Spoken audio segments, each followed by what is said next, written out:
जनक्रांति जो हमारे उत्तम विद्यार्थी हमारी कांग्रेस पार्टी की सीनियर नेता और राजस्थान की पूर्व विधायक दिव्या मदेरना आज सांबा पहुंची। यहां आपको बताते चले कि सांबा में आज कांग्रेस पार्टी की तरफ से कार्यकर्ताओं की बैठक आयोजित की गई, जिसमें मैं आपको बता दूं कि जम्मू कश्मीर के सीनियर नेता कांग्रेस पार्टी के और पूर्व मंत्री रमन भल्ला भी मौजूद रहे, पूर्व मंत्री यशपाल कुंडल मौजूद रहे और उसी के साथ साथ जिला प्रधान कांग्रेस पार्टी के सांबा से संजीव शर्मा भी यहां मौजूद रहे और तमाम कार्यकर्ता अलग अलग इलाकों से आए। और इस मीटिंग में सीधे तौर पर कांग्रेस पार्टी ने भाजपा के ऊपर निशाना साधते हुए कहा कि जो नीट पेपर लीक मामला सामने आया और जिसमें कहीं ना कहीं धर्मेंद्र प्रधान का आखिरकार इस्तीफा हुआ, तो ये कहा गया कांग्रेस पार्टी की तरफ से कि ये कांग्रेस पार्टी की और छात्रों की जीत हुई है। इसी के साथ साथ कई अन्य मुद्दों के ऊपर जो वो कांग्रेस पार्टी ने आज जो है वो केंद्र सरकार को घेरने की कोशिश की है और स्टेटहुड पर भी बात की है,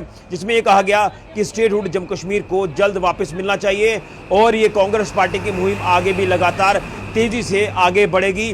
अब जो है पूरा देश जाग चुका है, तो कहीं ना कहीं इस बैठक में कार्यकर्ताओं को पार्टी को मजबूत करने के लिए तो कहा गया, लेकिन उसी के साथ साथ कांग्रेस पार्टी ने यहाँ केंद्र सरकार को भी सीधे तौर पर घेरने की कोशिश की कई अलग अलग मुद्दों के ऊपर। क्या कुछ कहते हैं दिव्या मदेरना, जो कि पूर्व विधायक हैं राजस्थान की और कांग्रेस के सीनियर नेता हैं, इस रिपोर्ट को जरूर देखें। चंबा जिले की संगठनात्मक आज बैठक ली है जिले स्तर की, और आने वाले दिनों में असेंबली सेगमेंट और फिर ब्लॉक सेगमेंट में भी जाएंगे।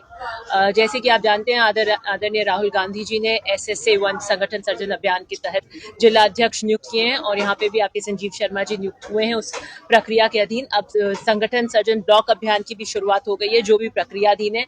ऑब्जर्वर्स आके संवाद करके नाम और पैनल्स लेके गए हैं, जिसके ऊपर सीनियर लीडरशिप बैठकर आगे के ब्लॉक्स और कमिटीज का भी अनाउंसमेंट करेगी।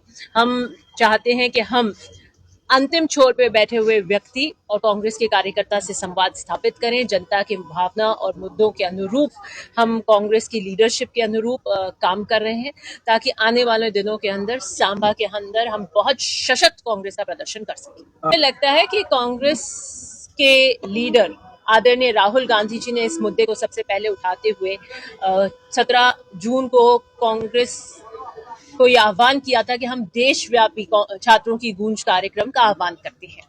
और आज से नहीं, 14 साल से प्रताड़ित है देश का युवा। वोल्केनो की तरह उनका गुस्सा फूटा, जंतर मंतर पर वो आए, 14-14, 15-15 घंटे परिश्रम करते हैं, 4-4, 5-5 साल एग्जाम देते हैं, पेपर लीक हो जाते हैं, नौकरियां नहीं मिल रही हैं, डिग्री बस एक कागज के पुर्जे की तरह टंगाने के लिए है, और चरम पर बेरोजगारी है। तो मुझे लगता है गुस्सा फूटा और राहुल गांधी जी ने भी PM आवास पर जाकर छात्रों को बल दिया, संघर्ष में हमेशा साथ रहे और सत्ता के गलियारों तक, जब कानों तक ये बात पहुंची और इस तरीके से उस गूंज ने नींवों को हिलाया और सत्ता को झुकना पड़ा, मोदी सरकार को झुकना पड़ा। और ये पहली कड़ी है। मुझे लगता है कि आने वाले दिनों के अंदर अब जितनी भी जो बुलडोजिंग करी है, जो तानाशाही करी है, जिन मुद्दों को दबाने की कोशिश करी है, वो एक के बाद एक फूट कर निकलेगी।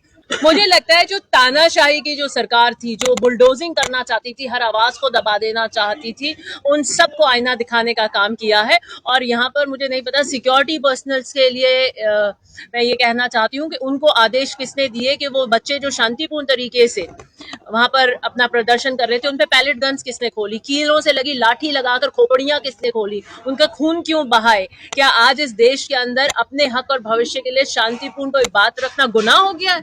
नहीं, देखिए, एक फिनोमिना जो था, ये एक फिनोमिना बन चुका था। कभी कहीं पेपर लीक हुआ है, अभी मैं पिछली बार आई थी उससे पहले महाराष्ट्र में एक पेपर लीक हुआ है। ये एक पूरा फिनोमिना बन गया कि आप बोलिए मत, NTA की एजेंसी है, वो पूरा बुलडोज कर रही है। कल मैं रियासी में एक बच्ची से मिली हूँ जिसका नीट का रिजल्ट आया है। एक बार वो लॉग इन करती है तो 651 दिखता है, दूसरी बार लॉग इन करती है तो 251 दिखता है, और दोनों के उसने प्रिंट निकाल रखे हैं। ये कौन सी टेस्टिंग एजेंसी है? तो जो ये धांधलियां हो रही थी उसका गुस्सा फूट के निकला है। बेरोजगार हैं, रोजगार नहीं मिल रहे हैं, आप घर पे बैठे हैं, आपको संज्ञा दी जाती है कि आप कॉकरोच हैं, पकौड़ा तलिए, तो और क्या करेगा फिर युवा? प्रदर्शन नहीं करेगा अपने हक के लिए तो कहाँ जाएगा? नहीं, ये एक बहुत अहम मुद्दा है जम्मू कश्मीर के लिए और कांग्रेस ने इस मुद्दे को शुरू दिन से उठाया है। ब्लॉक लेवल्स तक यहाँ पर हमारा रियासत हमारी हक के तहत यहाँ पर प्रदर्शन किए हैं। फिर श्रीनगर से जम्मू चलो के बाद दिल्ली चलो का कॉल देते हुए जंतर मंतर पे प्रदर्शन किए और बार बार इसको संसद के अंदर भी कांग्रेस के नेता उठाते आए हैं। पुरजोर तरीके से जम्मू कश्मीर का जायज हक है कि उनको पूर्ण स्टेट का दर्जा मिलना चाहिए और इसके लिए कांग्रेस प्रयासरत रहेगी।